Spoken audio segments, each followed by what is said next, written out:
Welcome back. Off the top at 5:30, Republican candidate for governor Tudor Dixon has been rolling out the priorities that she would pursue if elected. Last week in Grand Rapids and in Pontiac, she talked about law enforcement and justice for victims of crimes. Today she talked about her support of agriculture in our state. Political reporter Rick Albin sat down with the candidate as she outlined her position on another priority, education. Even as you and I sit here and speak, the largest ever school aid fund is being implemented in the state of Michigan, larger by far. I mean, having them grow year to year is not necessarily unusual, but in this case, we're talking about billions more dollars. We don't know what the outcomes of this year's bill will be, but we do know that some scores have continued to lag, as you point out. What is the solution, or what is part of that solution?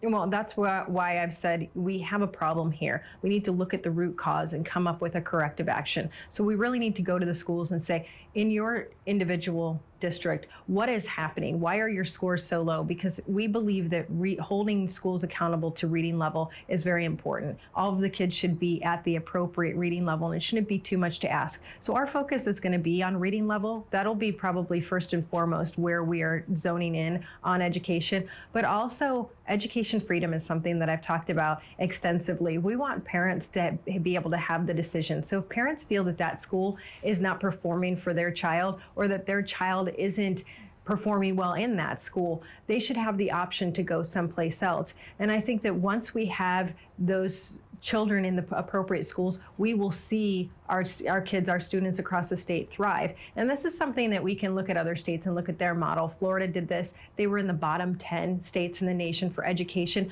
Once they had an education freedom model, they ended up being in the top 10. So when you hear people talk about, oh, this could dismantle public ed, no, we want to make sure that public ed is solid and that they are producing opportunity and futures for these children. And the other vein I want to talk to you about education is the way that you're being defined on education. And obviously the DeVos family came out in support of you early on. I talked with them shortly after they made that announcement before the primary. And now when you talk about education, the folks that support Governor Whitmer's campaign have really been trying to define you on two issues, on education and on abortion. We'll talk about the other in a moment. But on education, they talk about a DeVos-style education plan, which is whatever, is it school freedom or whatever that is defined as.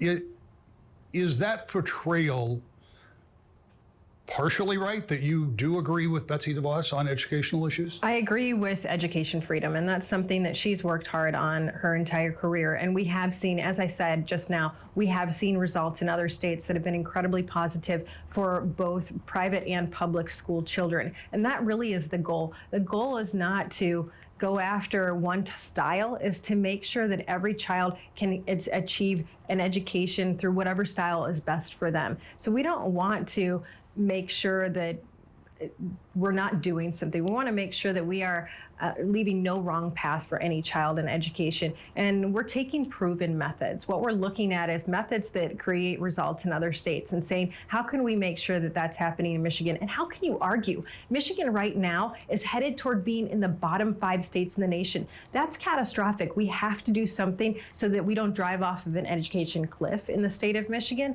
This is our opportunity to get kids back on track and make sure that the future of Michigan is safe, because if any kid is behind, that hurts all of us in the future.